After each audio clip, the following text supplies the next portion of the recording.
Welcome to Have I Got News for You? I'm Alexander Armstrong. In the news this week, in Courchevel, Prince Andrew and Fergie put another bad week behind them with a relaxing ski break.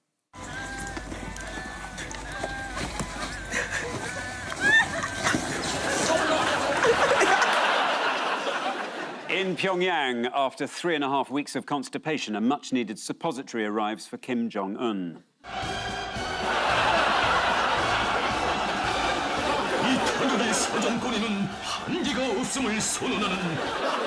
And in Arbroath, at the opening of an exhibition on the history of trowels, one woman wonders how long it'll be before she can sneak out for a fag.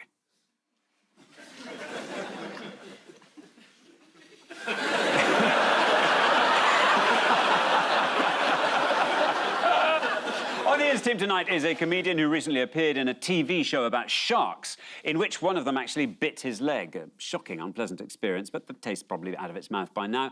Please welcome Ross Noble.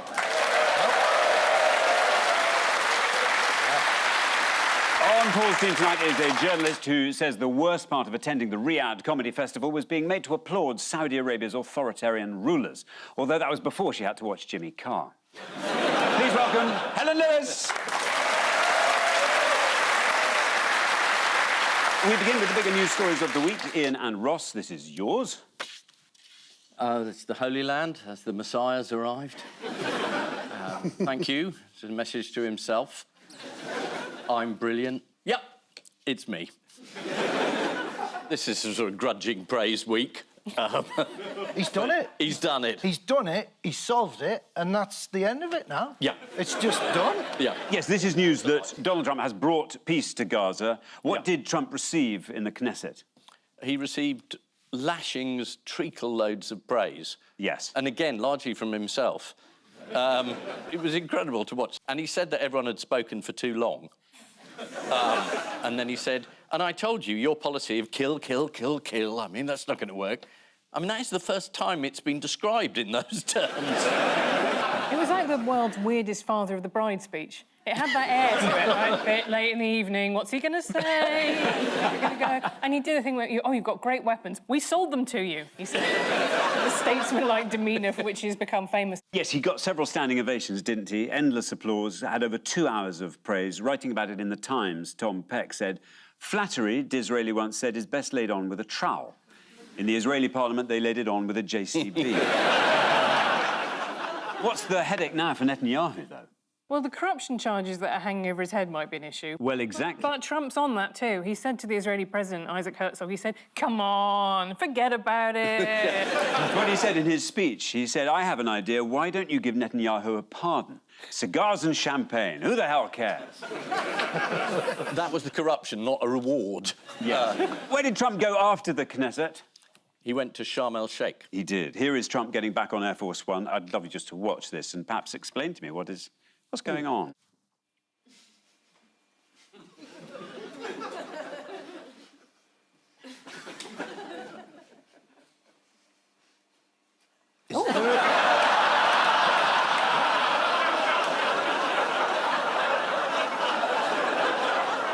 Is that Tony Blair?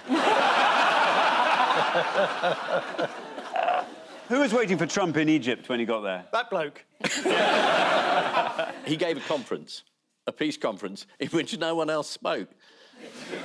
Oh, no, to be fair, No, Keir Starmer did. He called, where's UK? Where's UK? And he suffered for, you good? Yeah, get back. And he had to slink away. Where's UK? Didn't even know his name. Let's have a look at this. This is Keir Starmer thinking he's about to be asked to speak to the world. Oh. Where's the United Kingdom? Where's Russia? Come here. Is everything going good? Very good. It's very nice of you here. These people all came in like 20-minute notice, and I think it's fantastic. And we have so many others, and just so many others. And Have you got the handshake he did with President Macron? We do, yes, let's see that.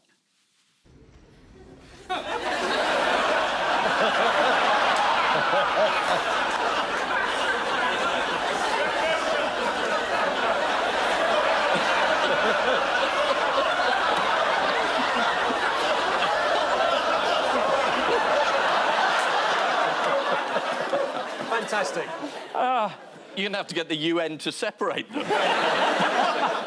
So how much credit should the UK get for peace in Gaza? It depends which American you believe, doesn't Well, it? this is true. I mean, there were two, weren't there, Helen? Yeah, Bridget Phillipson said we were great. We were actually, you know, you didn't hear a lot about it because we don't like to boast, but actually we were vital behind the scenes. And Mike Huckabee, as the US ambassador to Israel, said, no, you This is weren't." right. Bridget Phillipson said, we played a key role behind the scenes in shaping this. Mike Huckabee then said, I assure you, she's delusional. It's been a good week for Trump. Something has dampened his mood, though. What might that have been? Was it the cover of Time magazine. magazine? That's where right. He was all jowly and his hair looked Yeah. thin. Didn't like it. He's not happy with that Didn't like at it all. at all. I No. believe he had what young people called a neckussy. What? Nick Hussey. Tell us, what neck? What's the Hussey? You can work it out for yourself. OK, yes, got it. Thank you very much. No, yeah, he said about the Time front cover, he said they disappeared. They disappeared my hair and then had something floating on top of my head that looked like a floating crown, but an extremely small one. That was the letter M in Time. Yes, let's have a look at it. There it is. It's more party hat than crown, isn't it?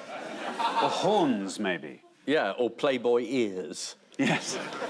Trump wrote on Truth Social, the picture may be the worst of all time. Go on, Donald. It's not as bad as this one.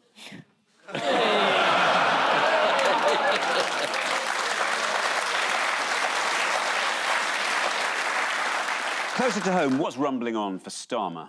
The Chinese spy case. This is absolutely right. No one seeming to be able to buy the government's claims that the case collapsing wasn't their fault. Tory MP Tom Tugendhat described Labour's excuses as pure fabrication. The problem is, essentially, Labour said, well, this all happened when the Tories were in government, and the Tories say this was Labour's screw-up. And I'm afraid it's one of those stories that sort of slightly makes my eyes cross, essentially. Trying to retain the details of it is almost impossible. Yes. Well, I think the cover that China may not be our best friends may have been blown a while back. I mean, there are a few giveaway clues that I would have brought up in the trial. Hong Kong. They're an ally of Russia's. I don't know, you know, I'm not an espionage expert, but my guess is this isn't good. Yeah. And also, they're listening to you through your toaster, which I don't like. What sort of toaster have you got? I suppose I should... It's the Huawei spy toaster. It's very confusing that in Newcastle, that company, Huawei, is very... Huawei. The head of MI5 said, yeah, of course China's a threat. They're a threat every day. And my toaster agrees. Look, I'm not an expert, but they're so desperate for all this information that it seems to call into question how effective fortune cookies are. You know what I mean? You think about it.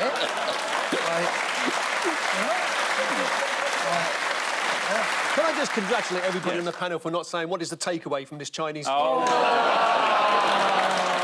fine thing that nobody's done that. This is Donald Trump's peace plan for Gaza. Yes. At one point, members of the Knesset chanted, Trump, Trump, Trump, though it's unclear why they were singing Nelly the Elephant in the first place. In other news, the row over China's espionage threat continues. According to one government spokesperson, Chinese espionage is threatening the UK's economic prosperity. Great, can I use that, said Rachel Reeves. According to The Times, Chinese companies have been buying stakes in Britain's infrastructure, including 9% of Thames Water. The other 91% of Thames Water is, of course, turds. Paul and Helen, here's yours. Oh, right, yes, so the Beverly Sisters are coming back. This is sumo wrestlers, obviously. That's their breakfast there, being sorted out. Oh, they're on tour now. They've come to London and they've been taking in all the sights. That's right. By standing with their back to them. Yeah. So sumo wrestling is coming to the Royal Albert Hall for the first time in 50 years. Yeah. I was really pleased that this question has come up, because I was in Kensington this morning and I saw an enormous sumo wrestler standing at the bus stop. Yeah. I've been staying just next to where the Albert Hall is, and I saw a few of them, and I didn't know either, and I genuinely had this thought. I went, there's a lot of sumos around today. Yeah, I mean, it's the first time. It's actually 34 years. 34 years. In those days, the big name in sumo was Konishiki Yasukichi. Yes. He was known as Dump Truck. Or Meat Bomb. Take a pick. Here they are arriving at Heathrow. Yeah, altogether, they look a normal size. You need the comparison. Is that their lunch? The Grand Sumo tournament's taking place at the Albert Hall. What backstage precautions have organisers had to take? Oh, probably reinforcing the floor. Yes. Reinforcing the toilets. Reinforcing Yes. the toilets. 200 kilograms of... Well, you don't want dump truck coming along, do you? Meat bomb. Meat bomb. Yeah. What's so special about the sumo loincloth, the mawashi? It's only mawashied once. I'm having a flashback to Aladdin. It's 30 feet long, and actually it is never washed. Isn't it? Because to do so would remove the wrestler's previous experience. Well, yes, that's surely the point. Now, can you answer me this? They're famous for Yes. retracting their testicles. That's who? What? Sumo wrestlers. You mean who? I thought we might have moved on to another question. We might be doing the shadow cabinet or something. I don't know. Part of their training is they're able to, through muscle control, Yeah. they're able to retract the testicles, like pull them up inside. Yeah. And then, I mean, I don't know, some bloke in the pub told me, but...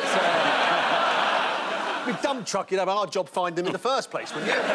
Sticking with ancient and hallowed sporting rituals. Yes. Well done. What is going on here? Oh, this is the world conquer champion. They've just had the conquer championships, and it. he's won. That is the crowning of King Conquer, the winner of the World Conquer Championships, 37-year-old Matt Cross from Lincolnshire. Yeah. I'm absolutely speechless, he lied. Yeah. If anyone's King Conquer, surely it should be this person. Look at this. They'll have a hard job retracting them, wouldn't they? The Conquer competition has got a fascinating history, though. Do you know how it started? Just extreme boredom, presumably. According to committee member St John Burkitt, the tournament began in 1965 when some men were going to go fishing and... That's how a lot of stuff happens. Staying with sport, what has Cabo Verde achieved?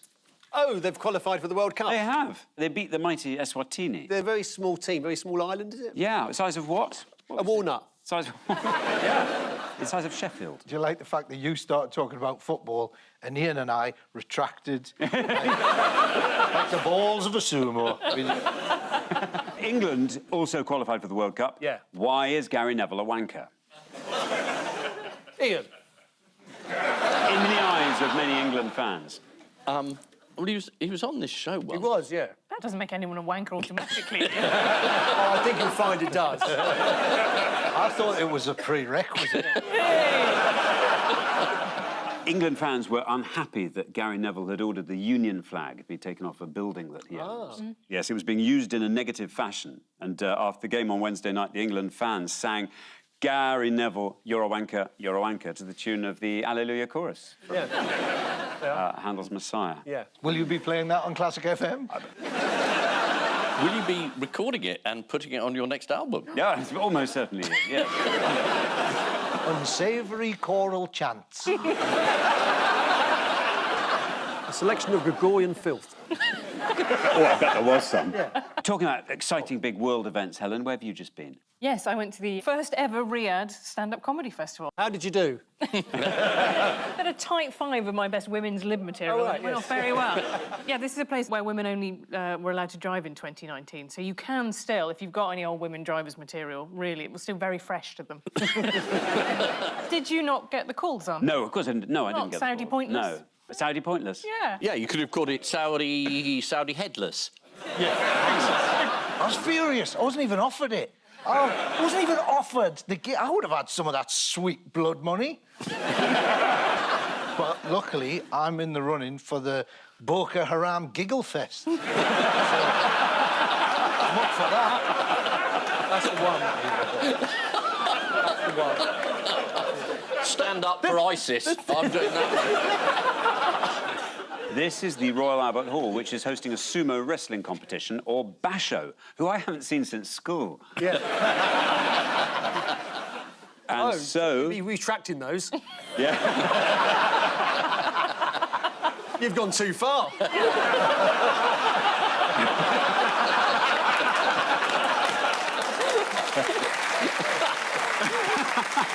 You should have stopped at the eyebrows. And so to round two, the telepathic transmitter of news. Oh, I am going to conjure up a news story using simply the power of my mind. Right, OK. It's like being on with a Teletubby. OK.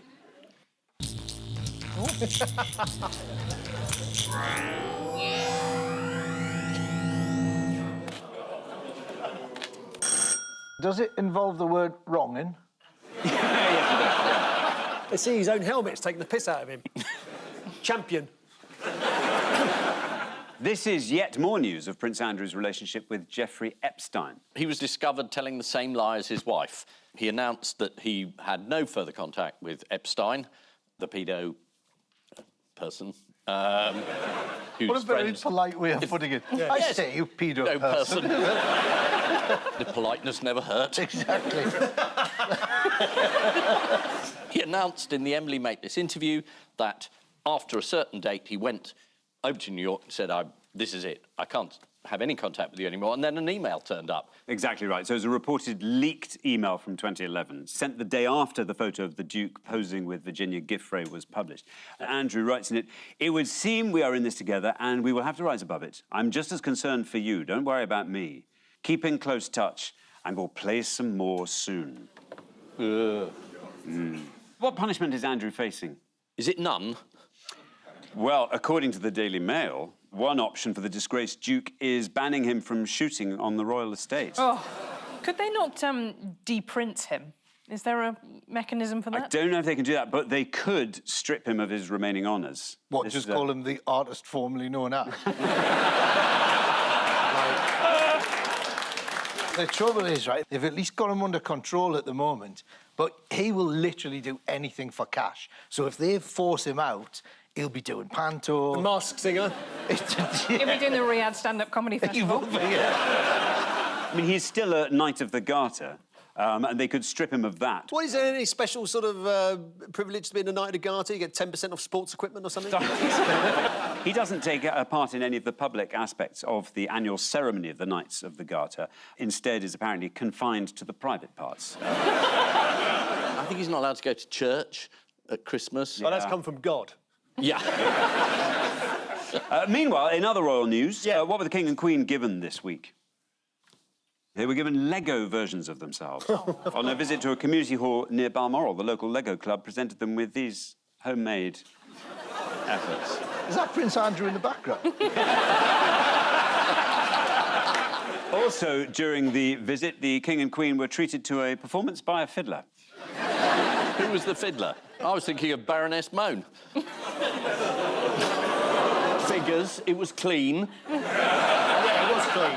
There's a game show, Fiddler's 3. Yeah. You've got Moon, you've got the... Move on. Take it away. Fingers on buzzers, Yeah, team. here we go. Oh, This is okay. working really well, by the way. Yeah, it's good.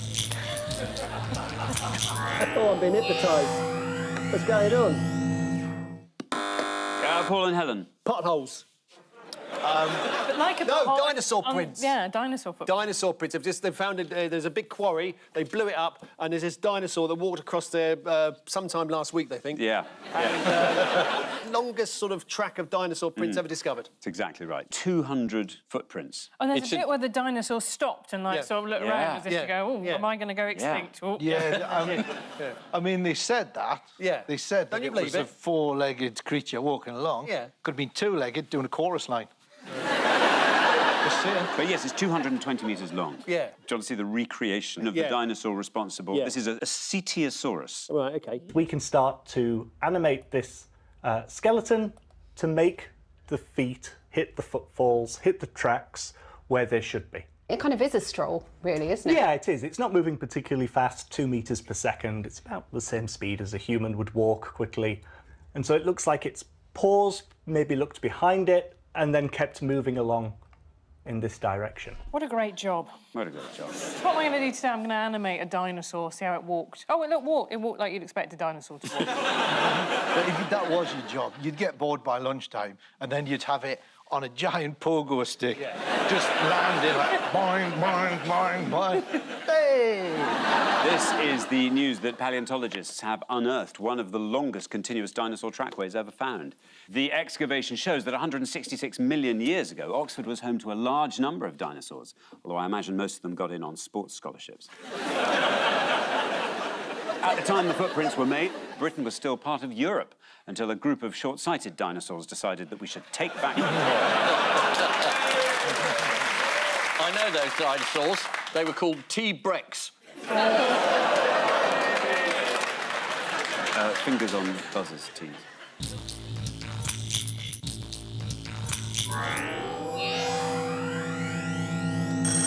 Paul and Helen. People are stretching cats in Luton.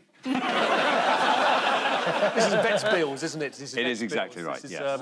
There's going to be a new sort of regulation come in, so people have to, vets have to advertise how much it costs to have your cat operated on. There have been huge price increases since 2016, caused mainly by large corporations buying up smaller independent veterinary practices. And, So you don't get the choice. You don't get the choice. And also, once you're in, it's very difficult to stop spending money. Very. How did one vet defend the costs to the BBC this week? Lots of very expensive equipment. Yes, the MRI machine costs like half, £250,000. Oh, and she wanted a Porsche. They said, though we love our pets, ultimately they are a luxury item. Who fancies a quick game? Quick game. OK, quick game. I'm going to test your knowledge of veterinary costs with a game of higher or lower. Right, OK, great. Let's start with a dog deworming procedure. Yeah. How much that cost? 800 quid. No, lower. Lower, 400 quid. Lower. 300 quid. Lower. No, lower. 200 quid. £100, £100. She's still lower. 20. £20, exactly right. It's a bargain. That's a bargain. Might have one myself. Yeah. Higher or lower? A pet haircut. I can't be any more specific than that. Higher. Higher. Yes, higher. Do they charge more for lady cats? I don't know. They do. They're not. 210. More. 300. Higher. 400. 400. Thank you very much. Next one. Higher or lower? Having your rabbit castrated. Well, you can do it for nothing at home. Well, exactly. You need 2 copies of the Encyclopedia Britannica. That's how you get the rabbit if it won't drink. Right. So you put a bowl of water in front of it, Yeah. you get the encyclopedias, Yeah. bang on its balls, it goes, and then that's That's the only way to do it. Does that work on sumo wrestlers? You can't do it. You creep up on a sumo wrestler with the Encyclopedia Britannica... And they're gone. They just laugh in your face. They're retracting or whatever. You actually need 2 bookcases. 160 for rabbit castration. And that's the end of the game. Oh, wow. Brilliant. Great. Thank you very much. Won that. Yeah. Very in favour. Fantastic. And now for the Missing Words round, which this week features as its guest publication Antkeeper magazine. And we start with Kim Kardashian launches new range of underwear that what? Likes a challenge. The sad thing is, I know this one, they've got a muff on them. They're hairy. Yes. That's absolutely right. Yes, that is hairy. Here is one of Kim's faux hair micro-thongs on sale. So that's known as the Bin Laden. Yeah. And it can also be flipped the other way up to guard Buckingham Palace. Yeah. They come in a range of colours. Here's another. For the mature lady. Yeah. Useful in the coming months if you need to dress up as Father Christmas at short notice. Is it just me, or could you go some super noodles? Put it away, love, you're making me hungry.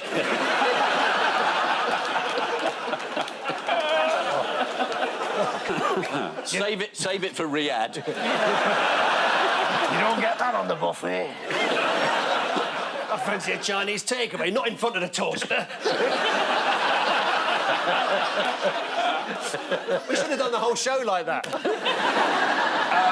Next, what weighs more than all the birds and mammals in the world combined? Is it your mum? Sorry.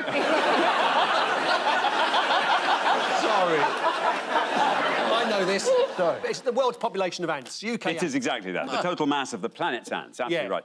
That's according to Professor I Reckon from the University of Wild Guess. Next, Michael Gove says he got bored while what? Waiting to be seen at the clap clinic. I'm not saying he was going to be a clean bill of health.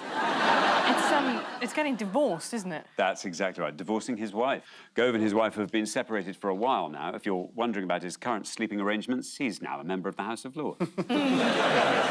Next, according to ant experts, the best ant joke is what? There's two ants playing football in a saucer, and one says to the other, we've got to keep practicing, we're in the cup next week. Cup, saucer, and football, playing. Thank you. Thank you very much.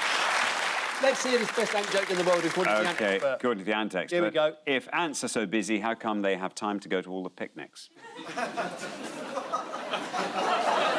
This is, of course, from Antkeeper magazine.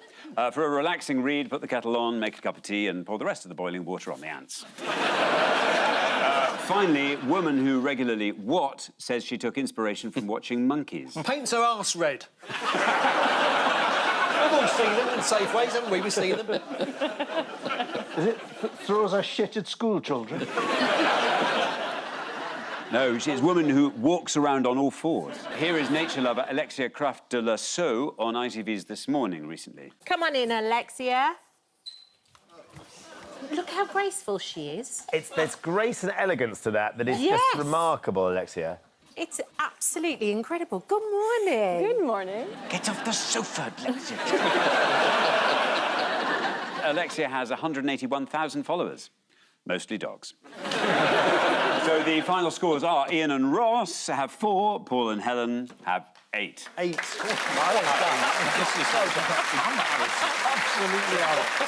But before we go, there's just time for the caption competition. Paul and Helen get this. England football team deny cocaine abuse. Ian and Ross have this. Do you think we've overdone the Ozempic? I think somebody's saying, sorry, lads, you're going to have to play the piano because you clearly haven't got organs. Excellent. On which note, we say thank you to our panellists Ian Hislop and Ross Noble, Paul Merton and Helen Lewis. And I leave you with news that in Lichfield, King Charles pays a visit to Michael Fabricant as he recovers from getting his fingers stuck in a plug socket. 2 property developers decide on the best location for the new Super McDonald's. And in Westminster, there's an embarrassing moment for one employee as he shows up dressed as Frankenstein 2 weeks early for the office Halloween party. Good night.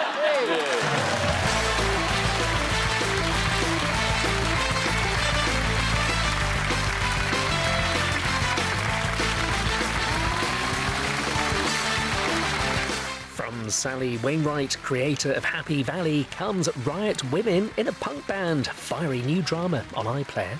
Coffee and compassion next on BBC One. Ever probing, problem-solving Alan Partridge